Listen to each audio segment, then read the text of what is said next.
Yo, what's up, you guys? Today I have with me Susanne Wilson. Susanne Wilson is an author, intuition educator, paranormal presenter, and evidential medium.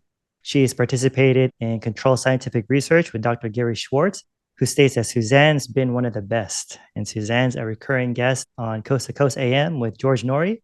And you can also watch her on Gaia TV, Amazon Films, and on her podcast, Carefree and Conscious. So, Suzanne, welcome to the show.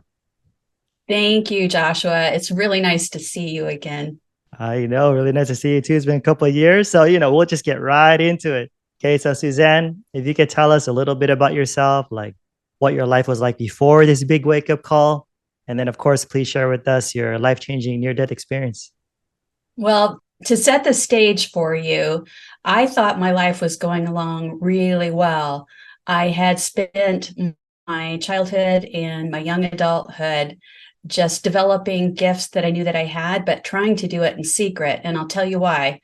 I wanted to fit in. When I was a child, I would get bullied because I couldn't keep my mouth shut about the things I saw. It would be lights around people that other people didn't see, and spirits around people. And you just imagine being in first grade and you say to a kid, there's a man behind you, and I think it's your dad. And, they've lost their dad and they turn around hoping to see him. And, this child isn't abled in that way. So I would get knocked down in the playground. I got labeled crazy Susie. I even went to church camp and I had buck teeth and frizzy hair and saw crazy things and said crazy things. So Crazy Susie kind of fit. I didn't want to go to school because I didn't know how to handle the things that I saw. And so I started faking sick. And my mom talked to her dad and said, you got to talk to her. She's a good student. She's making good grades. But we've got to stop this not wanting to go to school now in grade school so she can graduate and go to college. And my maternal granddad, he was a Presbyterian preacher, and he took me aside and said, why don't you want to go to school? Like, let's just cut to the chase. And I said, because of the things I see. And I told him, and to my surprise, he said, I see them too. And that began a period of time in my childhood where I had a buddy. I had somebody I could talk to. I believe my grandfather was I know he was very intuitive, but I believe he was a closeted medium himself. I would, as a child, go to the nursing homes with him, and I would go to all the funerals that he presided at. I could go to the weddings if they let me. And I watched the colors change around people. I watched the spirit people attend their own funeral services, and I loved it. It was fun. When he passed, I was a teenager and I lost my one friend in all of this. And so then I really struggled in adulthood. I went to school. I got my bachelor's in management. I got a master's in public administration and public affairs policy. And I had a really good career going in academia. I was a director for a center for leadership at a university. I went into the public sector because I wanted money, money, money, stuff, and worked in human resources. And all that time, Joshua, as an adult, I was secretly going to mediumship development circle. I was going to seminars with teachers. I was getting past life regressions. I was really, I was playing around, and I would still see things around people, although not in a scary way. When I was a kid, I would see objectively, like you see a spirit, there's objective and subjective clairvoyance, and I need to explain this to people so they understand it for themselves when it happens to them. The object of clairvoyance is when you see the spirit or the spirit light or the aura as though it's an object in the room, like you could reach out and touch it. When it's subjective, it's up here in your mind's eye. It's like a flash. It's like a daydream. As a child, it was all objective. Okay, it was weird. As an adult, it was mostly subjective, and I didn't want to lose it, but I wasn't proud of it. I wanted to fit in. I wanted to make money. I wanted my stock options. I was, by 2007, when the NDE happens, I was working full time. I'm in the corporate world. I've got a great job, and I'm going to a PhD program on the weekends in human resources development through a university. And I thought, man, I'm sitting on top of the world. I'll go as far as I can on this corporate ladder, and then I'll step back and I'll go be an assistant professor somewhere with my PhD. Life is good. Cars, boats, houses. And then, boom, I died. And that changes everything. And it's different for everyone. Now, here I want to say you don't have to have a near-death experience to have what I call a wake-up call. You can have something that just really grabs your attention, and maybe it's an epiphany, maybe it's just a wow, I need to reevaluate my life. I had to die for the universe to get my attention, because when you're in a PhD program and you're working, listen, it's like you never look up at the sky. You just and I wasn't even doing my spiritual practices for that time. There was no time. It's your head is down like this. You're either doing your job, going to meetings, or you're doing research, or you're writing. And I was in this kind of me, achieve, and to hell with everybody else type of mode. Probably not the nicest person. I know I wasn't.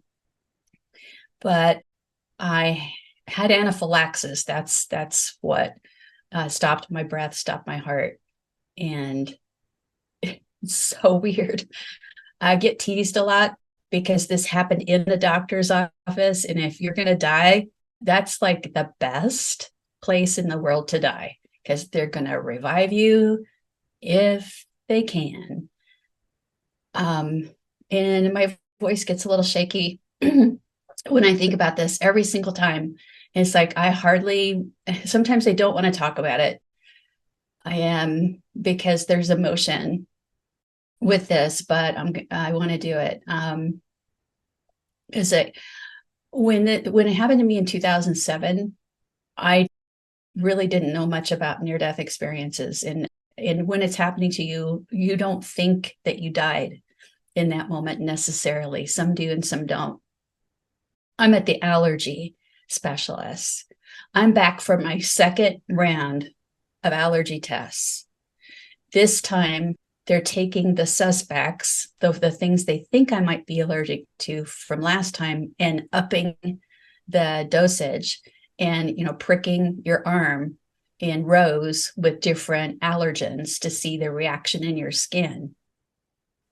My reaction went off the chart this time, and I started to get very warm and very nauseated. And I said to the technician, I'm getting hot. I remember her saying something like, oh, maybe you're having a hot flash, or I'll turn up the AC, because it was in June. And I said, no, I don't feel well.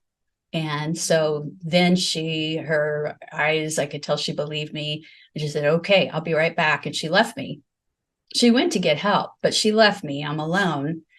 And I feel my heart just slowing down, but my breathing getting faster, like, because I'm trying to breathe.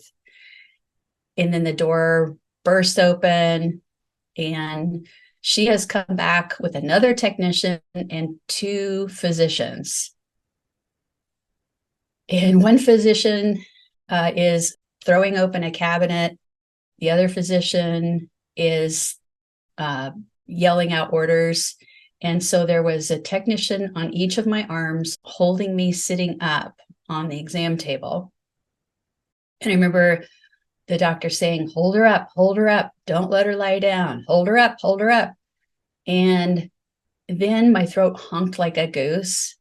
I can't even recreate that sound for you. And one day I went on the internet years later and I looked for honking gooses, and I still, it's beyond, it's so terrifying because it's coming from your throat and you're not doing it voluntarily. And then I felt my heart go down, down, down, and the noise stopped coming out of me. And the next thing I know, there's this pop. And it sounds kind of like when if somebody was down the hall opening champagne and you heard it, of the cork pop. And I pop out behind my body and a little bit above. And I'm looking at this team of four and that are trying to work with me. The two technicians, one on either side, holding me up. I'm looking at the doctor preparing an injection, and I'm looking at one on the phone doing 911, I guess. I would find out later. And they look ugly to me. They're not even people from my perspective. They're cardboard cutouts with dead eyes. There's nothing to them. They look fake. And I thought it was odd. And then it dawns on me, I'm looking at the back of my head and the back of my body. And I did not feel any kind of connection to that body. I was just observing how it looked. Then it hits me, this is weird, but I feel great. And before I can think about what has happened and where am I going, I notice all these colors swirling and swirling and swirling all around, and they're beautiful. It's like the colors are not touching the living people in that exam room. And they're now slow. They're now moving like super slow motion. The cardboard cutout people, the people that are actually saving my life, didn't look like people anymore. They're just whatever. They're just not really animated. They move so slow. The colors are with me. I'm with the colors. Then I'm hearing music. And the music, I don't know how to explain it. I'm a musician. I can play several instruments. Piano's mainly my thing.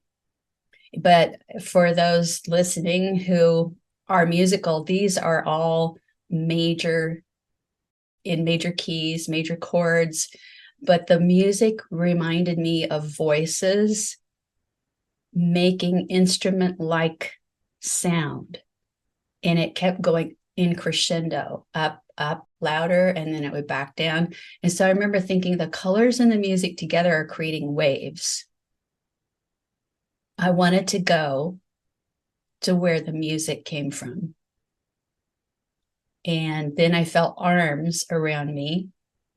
And I knew these arms to be my granddad, but I couldn't see him. He was standing behind me, but I knew it was him. And I was, this really gets to me because I wanted my best friend back, always. Still to this day, when I cross over, that's the first person I want to see. That's the first human being I want to see. I have pets. I've got my dog, Baron, who crossed over young recently, and I want to see him. But this is the first person I still want to see, even though he died when I was a teenager. So here he is. Now listen, Joshua, I've got everything I need. I feel great. There's beautiful music to go to. There's beautiful colors to be seen. And it doesn't look real good to go back into that body that wasn't in the best shape. And those people look ugly.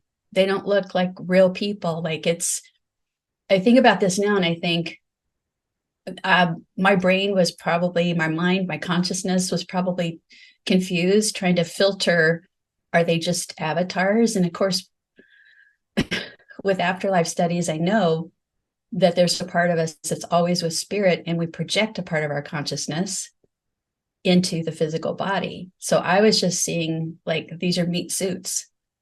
And these people, why would I want to go back and be a meat suit again? Right? And this is just my opinion. This is my take. And there was this weird voice, very like robotic, that said, your work has not started yet. And I saw them put an injection in me, in my arm, and hold me up. And I saw the door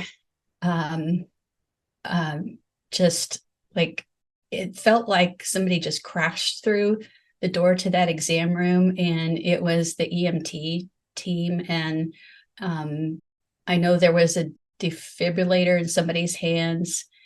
They were coming for me, and now they are laying me down. And I got back in the body, like sort of like being hoovered back in. And that hurt. That was just unbelievable. Huh. Years later, I would have an erupted appendix. And I tell you, this is like my chest was a big erupting appendix, my chest, my throat, my head. It's just awful. And my first thought was, they screwed up. This is not where I'm supposed to be. They screwed up. I wasn't even thinking about that voice that said your work hasn't started yet. Wasn't even thinking about that. Just thinking, no, no, no, no, no, no, no, no, no, no, no. This is not right. Where's my grandfather? And then I'm on a gurney, and I'm getting in an ambulance, and then I saw him while I'm lying in on the gurney, looking up. There's my grandfather floating in the ceiling of the ambulance, looking down. He stayed all the way to the hospital, which is not far. Stayed in the hospital with me that night, and I knew things had changed. What I first brought back was, first off, why didn't I get to stay? And it's all about love. And I wanted to hug everybody. I didn't feel like being corporate. I didn't feel like there were a lot of things that you have to do in a corporate job that you just, you're hurting people's livelihood by firing them. And just because you've got another high performer in that you want to put in. And that used to never bother me. And it bothered me now. So the original thing that I felt was, it's all about love. And then I realized that the spirit people were around me all the time, and I could see them objectively, as though they're really there. I could see the colors around people and know what it meant. And it was crazy making. You can't live like that when there's really 3 living people in the room, and you see 30 or 13. You just can't live like that. So I started to drink a lot to drown that out. As soon as I get home from work, I'd open a bottle of wine. And then later on, I would add a cocktail first and then the bottle of wine. And if I put the bottle of wine back in the fridge with even a few drops in it, I thought, I'm doing okay. I didn't drink the whole bottle. But I tuned them out that way because, like I say, it was driving me absolutely mad. And I didn't want that. And then I started thinking, hey, wait a second. Some jerk said to me, your work hasn't started yet. And then they let me go back. I'm working my tail off. I'm working full time. I have these degrees. I'm getting a PhD. I don't know how much harder I could possibly work. And I was just being a drunk, basically. I was working, really doing the bare minimum, and then drunk all night, drunk on the weekends to tune it out. And it worked. It worked for me. Some people will say, drinking helps me tune in. It actually, what it's doing is it's hurting your discernment. It is lowering your guard. And for me, it worked to tune out. And finally, I went back to the teachers that I had secretly gone to learn how to tune in. And they taught me how to tune out, and I could put the drink away. And now I'll go, I've gone a year, I've gone months without even wanting a glass of wine or whatever at dinner. But then it was medicine. It was, and I'm not making excuses, because I was not a good, healthy, functioning person. I was coping. So it's not a bed of roses all the time to have an NDE. It's an individual experience for each person, and you have to process it. You have to integrate it in your life. Years later now, I know, because a teacher said to me, instead of running away, metaphorically, from the spirit people and the things you see, why don't you just stop and ask them what do they want? I'm like, really? I can do that? We're more powerful than we think we are. And so once I did that, usually they just wanted to be seen. And so it got a lot easier. And I realized I like doing this. And I've studied for so many years. I like studying, I like doing, and I got out of the corporate gig, and this is what I do now. I mostly teach people, but I also stay and practice myself, because I start missing it if I don't do individual one-to-one readings for a while, or if I don't get up on platform and do a demonstration, I start missing it and I don't feel real good. So I think my real mission in life is just like yours, like everybody listening, it's identify your unique gifts. No matter what you do to pay the bills, that's one thing, but identify your gifts, hone them, leverage them, make your life better, make the lives better for those around you, and help people you don't even know, because we're all connected, we're all one. And my way meant quitting that job, quitting the PhD. I'm happy that I learned how to do research because it serves me well. I got what I needed out of it. Nothing's wasted. No, nothing's ever wasted. People say, oh, I did this, I quit. Nothing's ever wasted. You'll use it all. And so that's where I am between 2007 and now. I'm living what I teach. And that's my story. Yeah. You're the real deal because I saw you in person. So I think when I came in Arizona a couple of years ago, I walked in while you were doing, on platform. You were like in the middle of it because I think I was running a little bit late to the event. And I remember just watching you do your thing. I was like, yeah, she's a real deal. Because, like for myself, I'm like a skeptical person. And so, Yeah. I'll be like testing everything that you're saying. Is like, oh, is that kind of too general, too broad? And I remember like you said things that were just like, all right, that has to be legit because that's just so out there and so specific, For that. So I saw you, which is why, I'm having you on the show, and you're someone that I deeply respect and very grateful for the work that you're doing. Just a couple of questions about your NDE. I'm sure it was an amazing experience, but was there any fear at all during the NDE, especially like when you saw the back of your head where you're like, oh my gosh, I'm dead? Any fear? No, it was more like relief and excitement. Relief, I don't feel bad and I can breathe. And then excitement, realizing I don't need to breathe. And I'm going somewhere, I'm going to the music, and I'm going with my favorite person, from childhood. Right, And right. it's there's an excitement and a need to get to something. I didn't quite know what it was because I've always felt God is all around all of the time. So I didn't feel like I needed to go see God. I felt like I needed to go see the others. I needed to go to the music and be part of the music and make the music. And the colors too, being a lifelong clairvoyant, I can't even name these colors. The biggest crayon box that you could hand me would never be able to create these colors. And so there's so much excitement. And we don't have a vocabulary to describe this in-between state. Was I in heaven?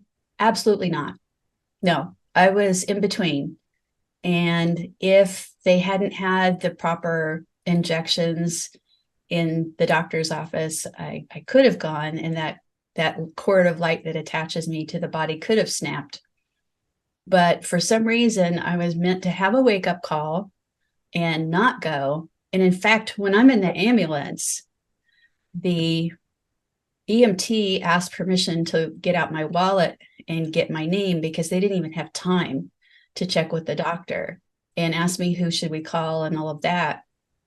And as he's getting my wallet, he goes, Susanne Wilson. He goes, just the other day we lost someone to anaphylaxis. You were in a doctor's office. You're so lucky. You should play the lottery. And I remember thinking, in that, looking up at my granddad floating, in the ambulance with me. And I'm thinking, I think I just did. How did your granddad look like? Like, what age did he appear to be? He looked in his 40s and he had just suddenly dropped dead at 56, sudden congestive heart failure with no known heart problems before that. He looked in his 40s, and which would have been my childhood, but it also was sort of the apex of his career with, the church that he wanted and the little Uh, manse right across the street, the house where the church provides, and loved, and lots of friends. And the guy, I mean, he worked like you wouldn't believe. And you know what that's like, a life of service. You're working all the time, 7 days a week. You never say no. You never let anybody down. I think that probably contributed to his heart attack. But then, you go to the other side when you're meant to go to the other side. So I think he's probably still doing work on the other side because I don't see yeah. him a lot. You said he was a preacher, right? Like a Mm-hmm. pastor? What, and Mm-hmm. you were saying that he had similar abilities as like what you were having when you were a child. Did he operate in that while he was a preacher? Because, No, no, no, huh. that, but he did marriage counseling, family counseling, and he, I know he used his intuition. He would tell me something was about to happen and it would go that way. Okay. And he would tell me that he believed in reincarnation too. He did hypnosis. He hypnotized my mom for pain management through all three of her labors and deliveries. She never had any kind of drugs because her dad hypnotized her for pain management for labor. And he did some past life regressions, but I'm sure he had to be real choosy, but he got regressed himself. Uh, It was recorded in an old reel to reel recorder in the 70s. And he spoke an ancient Inuit dialogue. We didn't know what it was. It had to be sent to a university. And after a long time, they reported back, yeah, it's ancient Eskimo. It's an Inuit language. How would he wow. know? He didn't.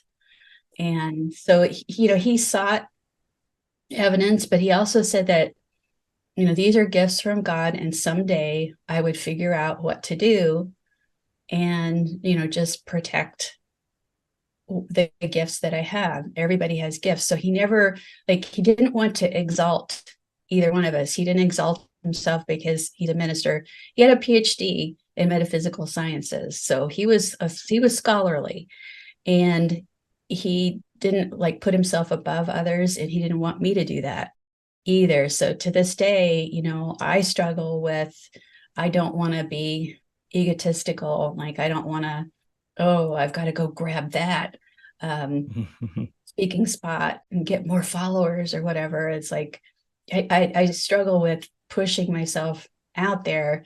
And I see others that they just want to, how can I be more famous and this and that? And I'm like, okay, that's your thing. But I just wasn't raised that way. But by the same token, I was raised that there's good in everyone. So I've also had issues with betrayal, because you're going to have betrayal in life and in business and personal matters and financial and business and whatever.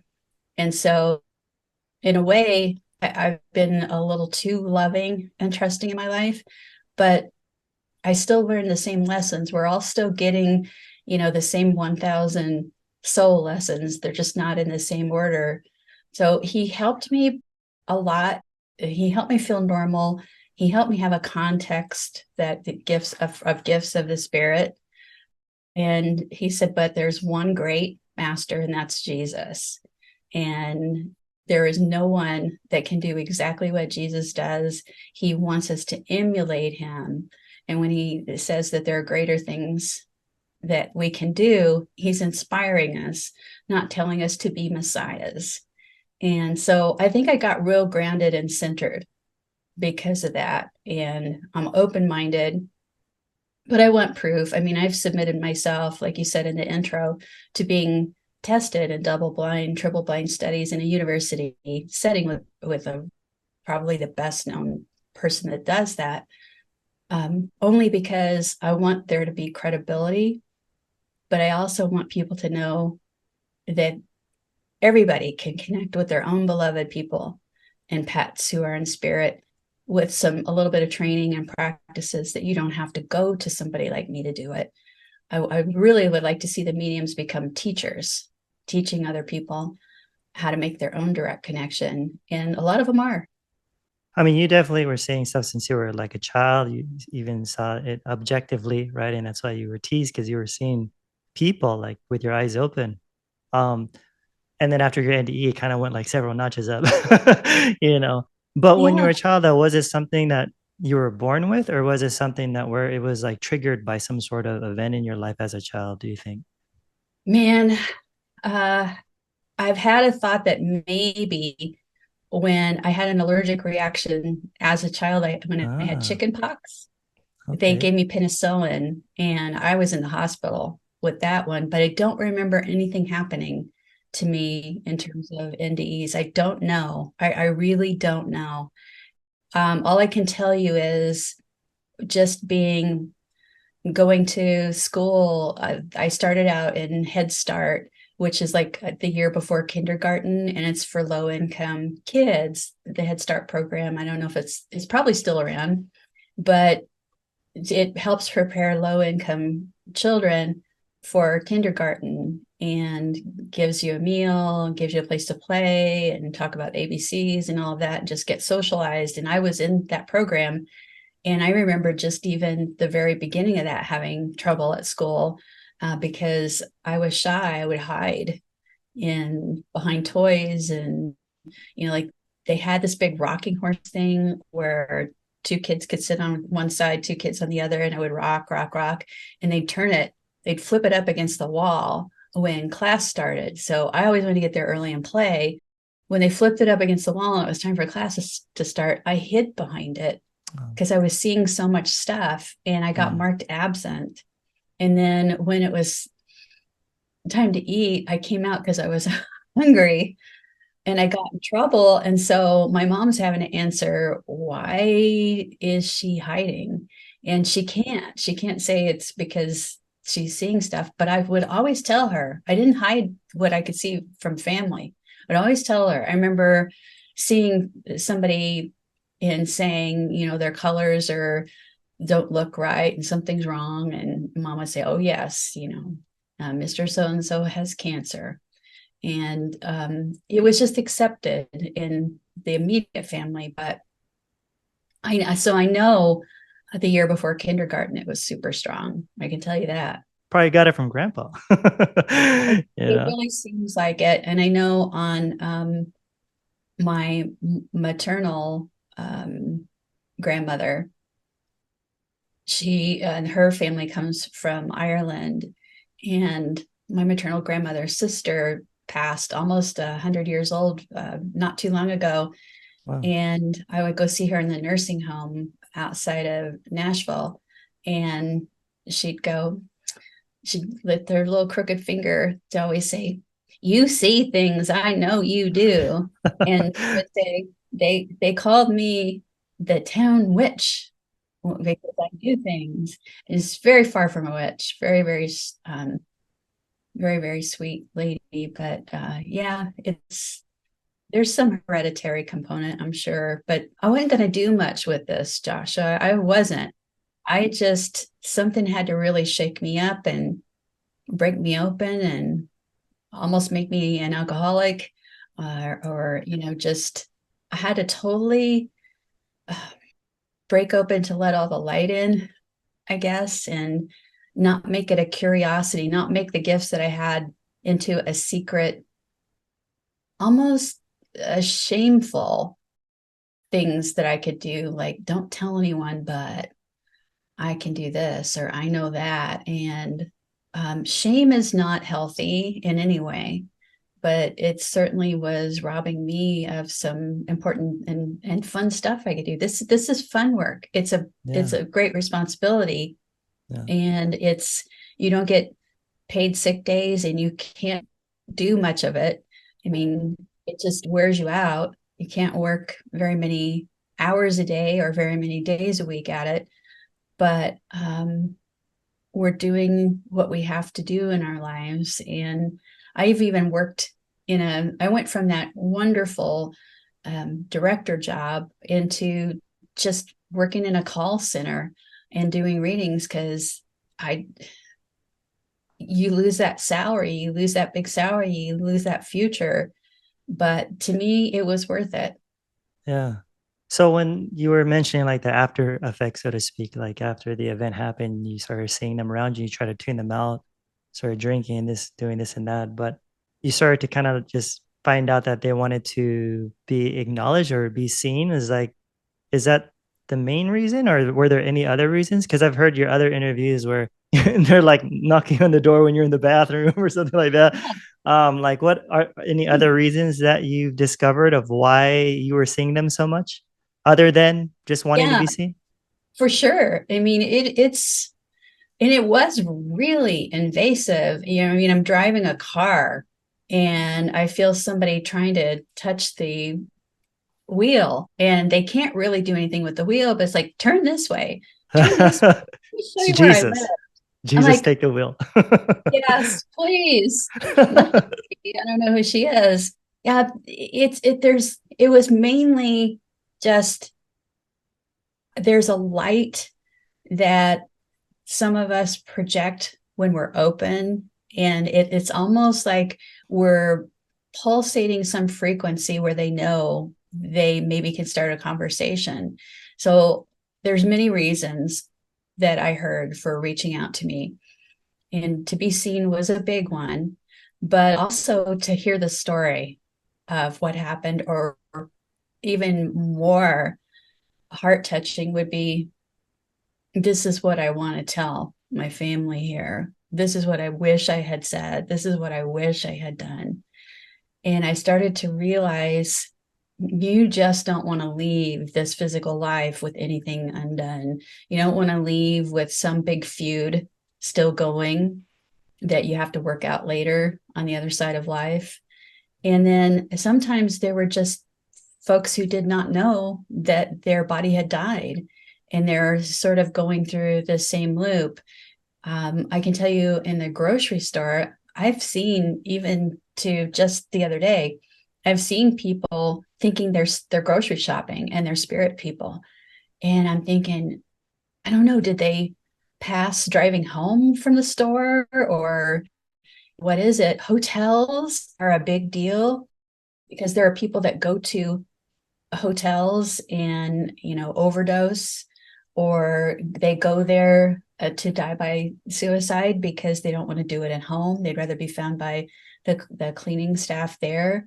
And I just try to talk to them because I don't have like this specialty of helping souls cross over. I would just say, you don't have a body to go back to, and there are a lot of people waiting for you. So look for that light and go into that light. And a few times I could see them do that, but most of the time I'd be like, you don't know what you're talking about, or I'll think about it. And I don't want people hearing this to think, oh, is my loved one stuck somewhere? It's very rare. I mean, when you think about the billions of people who have lived, um, it is really, really rare. But for them, time passes fast or differently from what we're used to. And my guides, my team that's around me tells me they nearly always end up in the light at some point. It's just a matter of time. It's just a matter of time. And then other times also, they wanted to comment about the things going on in the world. So there's intelligent spirits that have crossed over but come back and see what's going on. Like there was a lot of house building going on around where I lived after the NDE. And there was this couple in spirit. I'd be out walking my dogs and they'd come up and comment about the house being built or the side yard setback or something like that. And I'm like, oh my God, this nice little German couple. And I thought, why do they care? It was something they did together. They would, walk around, hold hands, or they'd go drive around and look at houses. And I actually got to ask, where do you live? Oh, we have a really nice place, blah, blah. So they're all settled in heaven, but they're coming back because there was a part of earth that was like their heaven too. And that's lovely. But I just didn't want it going on 24/7 in my face and disrupting my life. Yeah, so when you were talking about like how you were in the hospital room and then you saw everybody like flat and like was it with like black eyes or dead eyes or something like that, Yeah. right? For me that was like a first to hear that because typically, in the NDE stories they'll see spirits or light beings, angels, but they'll see, the hospital people, the doctors, surgeons, it's like normal.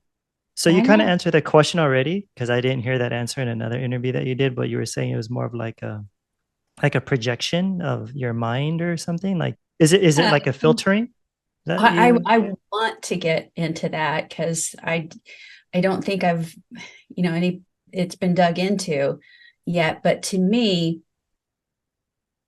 it felt like a distinction between one plane of existence and another. It was almost like it's okay to step out of the body because where you just were in that body is the dream. Where you are now, you are waking up. And it wasn't that the two doctors and the two technicians turned into flat cardboard cutouts with dead looking eyes. They didn't turn into that. My perception was trying to tell me you're going someplace that is perhaps more real. And I think because I had seen so many things lifelong, and I'm so open to perception that maybe someone else would have just seen the people as people, Mm, but I am mhm. so used to all my life seeing the reality of the people. And I will see it in a couple different ways. I'll see it as the colors around them. And these colors can be dark and stormy or muddy, which is some kind of um, dis-ease or anger, or they're up to no good in their life or whatever. Or they can be vibrant and healthy, and each color developed a meaning for me over time. But I also can see a face transfigure or eyes transfigure. And so, when I was dating years ago as a young person, I didn't make a lot of mistakes and end up with, a bad person or, something like that, because I could look at their face and see, what is this person, are they, the wolf in sheep's clothing. So I've always been able to see some truth, my truth at least, in some way. And so it's almost like I'm so happy to dig into this because I don't think I ever have been invited to, but it's almost like a way, a filter for me to also make me comfortable with just letting go. Like, now you can see that this isn't all of your reality. It's going to fade away. They're cardboard cutouts. We can put them away and we can move. Now, it would have been very interesting, Joshua, if I'd had a loved one in that room. Yeah. I think because there's a love bond, it would have filtered differently for me, or it would have appeared different. It's also, some people talk about how those in a scene are not real, they're just background characters. Yeah. And so I've been asked that too. And I'm like, no, these are two real physicians with real MDs, and these are two real technicians. And I went back there one more time and talked with all of them. They're real people. It wasn't just a setup or a scene. You told them what But happened. yeah, Yeah. yeah. I mean, I went back, I had to debrief with this. I think they were afraid they were going to be sued or something because they were kind of uptight about it, but glad to see me. And one of the technicians, I remember, hugged me and just held on to me so tight. She's like, I'm so glad you're here. I'm so glad we didn't lose you. But the doctors were like, they were stressing to me about how rare this happens. I did an interview recently, and someone DM'd me and said, same thing happened to me my second time at the allergy specialist's office. But I really think it goes back to the near-death experience is individual. There are commonalities. There's a whole list of commonalities that the researchers have, but not everybody has every commonality. Not everybody, I didn't get to a tunnel. I didn't have one big white light. I had colors. So, but I also had a very compressed experience where, probably a minute, although a lot happens in that minute, because that minute was different for me.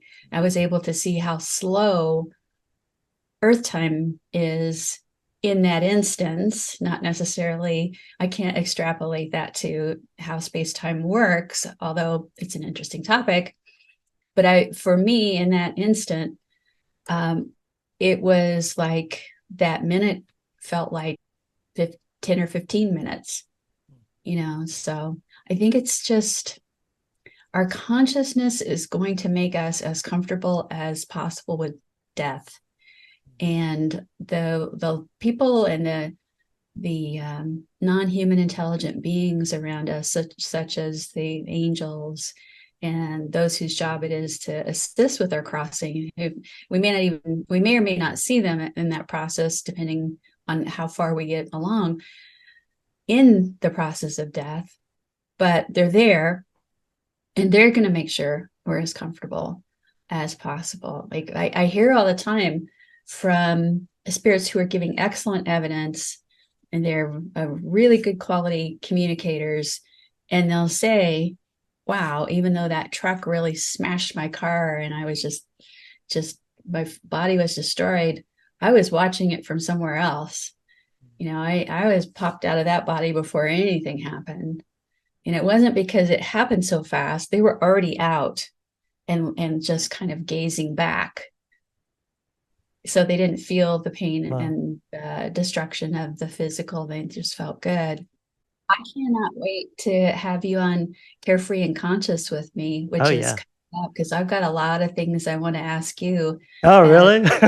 Oh yeah, as a theologian that's very, very spiritual and very gifted, and a teacher, you're on a mission too.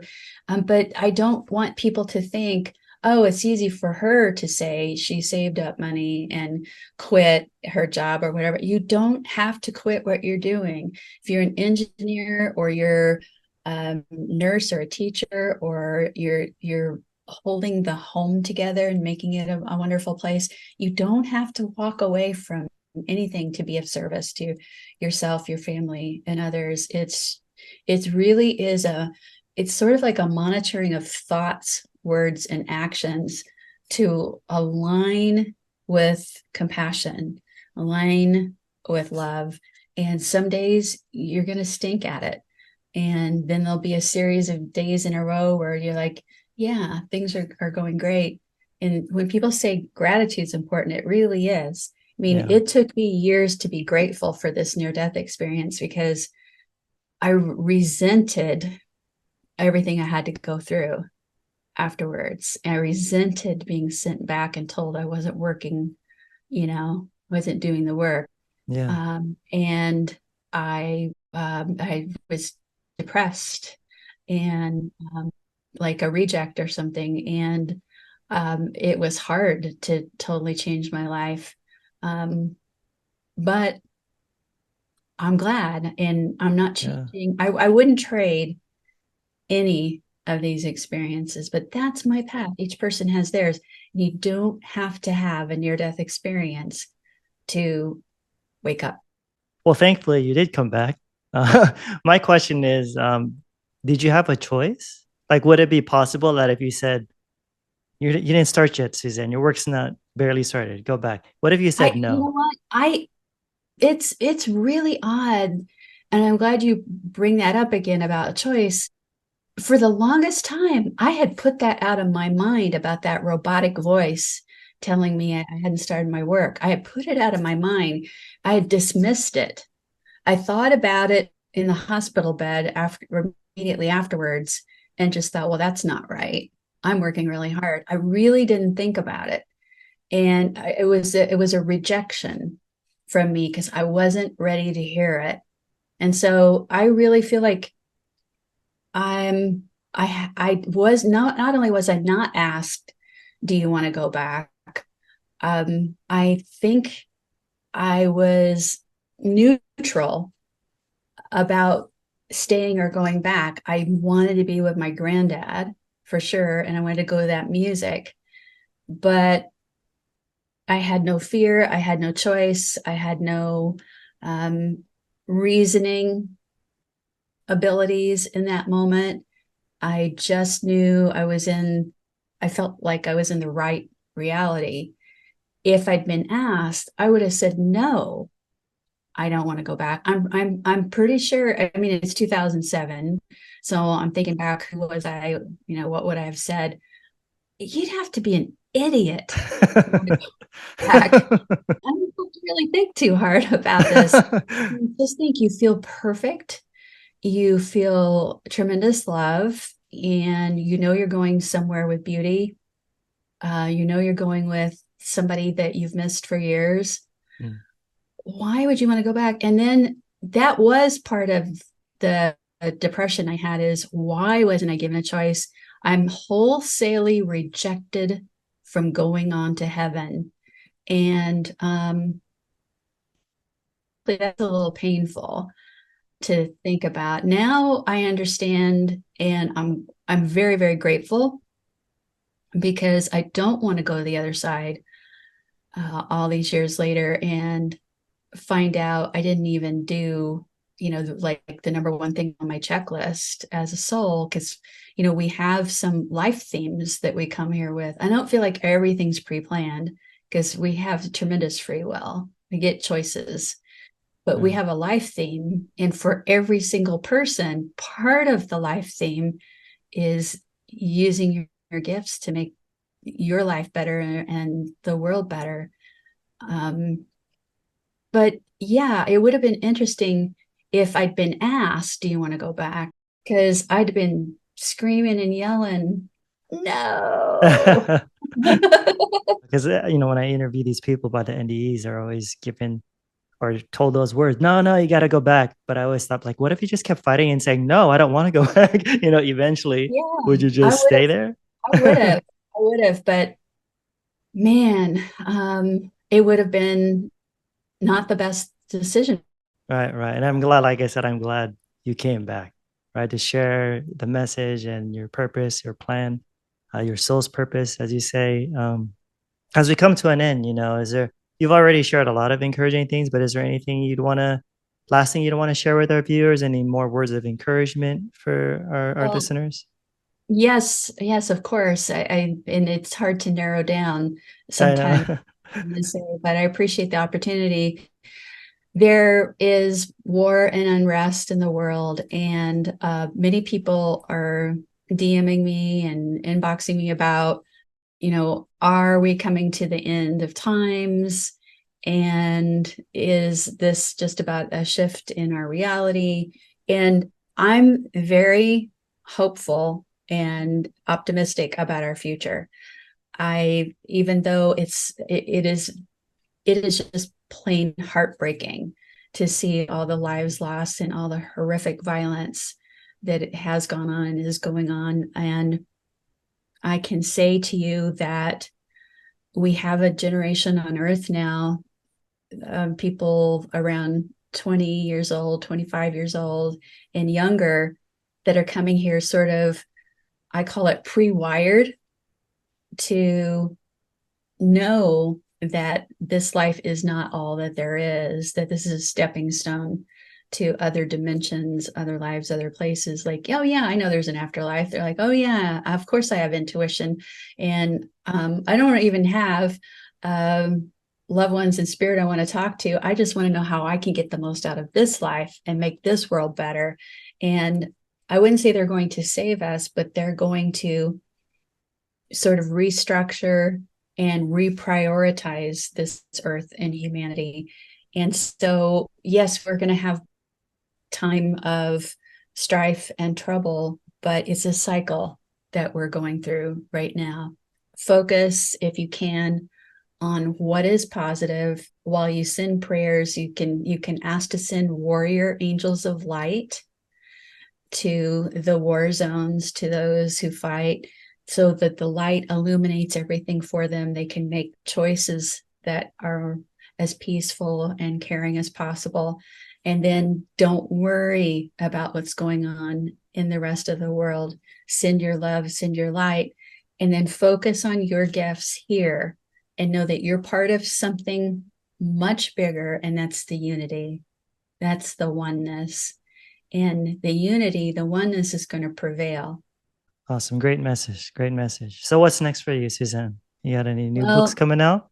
I have two, and I don't have um, release dates for you yet, but one focuses on guides and one focuses on mediumship. Okay. And Like so, a practical how-to kind of thing or yes, story? yeah. Okay. And I'm a little ADD on them going. And you Wow. know what that's like. But yeah, 2024 will be a really interesting year and a productive year. So I look forward to that. Awesome. Yeah, let us know when that's out. I definitely want to have you come on for that. What is the best way that our viewers can reach you? Like, what's Just the your words carefree media? carefreemedium.com. Okay, And I'm on all social media you're too. everywhere. Yeah, Hmm. you are. Instagram, TikTok? Yes. Oh, Yeah. okay. I'm not even really on TikTok. Okay, there I've you not go. done a lot there, but I've done it on Intuition Educator because that's what people really want to learn about how to use and develop their own intuitive gifts. That's awesome. Yeah, definitely. I'll have your links in the show notes. You guys got to check out Suzanne's work. You'll learn a lot from her. Suzanne, I respect you a lot, and I feel honored that you're on the show. I don't just see the wisdom in you. You're like a wealth of information because you just could talk about so many things, but I see your heart in a lot of these things. And I just Thank want to you. thank you for being a service to not just people here, but even those on the other side of the veil, Thank you. right? I really appreciate that. And I'm a Yeah. fan of yours as well. Oh, thank you. Thank you, Suzanne, so much for what you're doing. And I'm looking forward once again for you coming back on the show. So thank you. I'll be honored, and this was a lot of fun. Thank you, Joshua. Awesome. All righty, guys. So once again, thanks for watching. Till next time, we're out. Peace.